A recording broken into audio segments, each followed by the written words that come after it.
निर्गमन 34 वचन 13 और 14।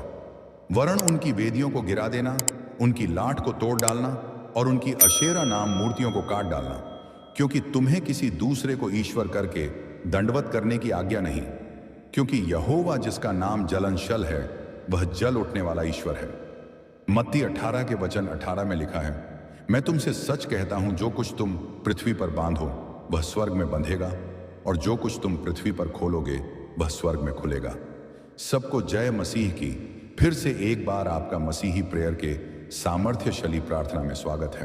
प्रभु परमेश्वर आप सभी हमारे सब्सक्राइबर्स को बहुतायत की आशीष दें और प्रभु यीशु मसीह का अनमोल लहू आपको और आपके परिवार को सभी शैतानी शक्तियों से सुरक्षित रखें। यह चैनल लोगों के जीवन को बदलने के लिए परमेश्वर का एक माध्यम है, और अगर आप तक यह प्रार्थना का वीडियो पहुंचा है तो इसके पीछे परमेश्वर की योजना है, ऐसा मैं विश्वास करता हूं। आप में से 71 लोग हमारी प्रार्थनाएं प्रतिदिन देखते तो हैं, लेकिन चैनल को सब्सक्राइब नहीं कर रहे।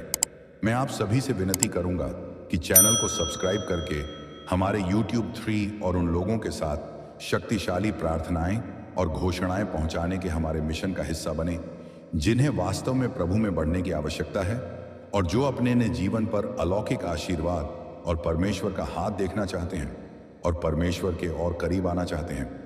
अगर आप चाहते हो कि यह प्रार्थना आपके जीवन में कार्य करे तो इस वीडियो को अंत तक देखें और इस प्रार्थना को अंगीकार करें। शैतानी वेदियां, कई मसीही नहीं जानते कि इसका क्या मतलब है।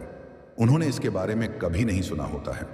फिर भी दुनिया भर में बुरी या शैतानी वेदियां अधिकांश मसीही लोगों के जीवन में तबाही का कारण बनती हैं। शैतानी वेदी एक ऐसा स्थान है जिस पर बलि जैसे चढ़ावे चढ़ाए जाते हैं और धार्मिक उद्देश्यों के लिए अनुष्ठान किए जाते हैं। वेदियों में प्रबल शक्तियां होती हैं, मुख्यतः जब रक्त बहाने जैसे बलिदान को किया जाता है। ऐसे बलिदानों के वजह से ये दुष्ट वेदियां और भी ताकतवर बन जाती हैं। एक बार जब बलिदान दिया जाता है, विशेष रूप से रक्त बहाया जाता है, तो यह शैतानी वेदी किसी के जीवन में तबाही और समस्याएं पैदा करने के लिए अत्यधिक सक्रिय और मजबूत हो जाती हैं। वेदी एक आध्यात्मिक भोजन मेज है जहां कुछ आत्माओं को भोजन अर्पित किया जाता है। बाइबल के पुराने नियम में परमेश्वर की वेदियां होती थी जो भलाई के लिए काम करती हैं। वैसे ही शैतानी वेदियां भी हैं जो शैतान और उसके साथियों के उद्देश्य को पूरा करती हैं।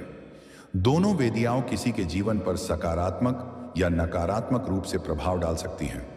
कोई भी वेदी किसी के जीवन को बड़े पैमाने पर गहराई से और जबरदस्त तरीके से प्रभावित कर सकती है। दुष्ट वेदी वह स्थान है जहां शैतानी लोग शैतान की प्रार्थना और पूजा के लिए एकत्रित होते हैं। वहां से वे तय करते हैं कि कोई इंसान या उसकी संपत्ति के खिलाफ किस तरह का कहर बरपाना है।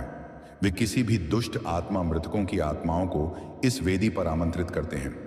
आत्माओं को आकर्षित करना और किसी पर जादू टोना करना, वशीकरण करना वेदी पर की जाने वाली प्रथाएं हैं। दुष्ट वेदी वह स्थान है जिसे लोग शैतानों को विभिन्न दुष्ट देवताओं की या पूर्वजों की पूजा करने के लिए अलग रखते हैं। दुष्ट वेदी वह स्थान है जहां बुरे व्यवहार होते हैं। ये एक ऐसा स्थान है जहां बीमारियां, अभिशाप, असफलता आदि जैसी बुरी चीजें बहुतायत में हैं। दुष्ट आत्माएं दुष्ट वेदी से शैतान से शक्ति प्राप्त करती हैं। कुछ दुष्ट लोग इस वेदी पर दुष्ट आत्माओं के साथ बैठकों में भी भाग लेते हैं और शैतानी आध्यात्मिक दुनिया के साथ संवाद करते हैं।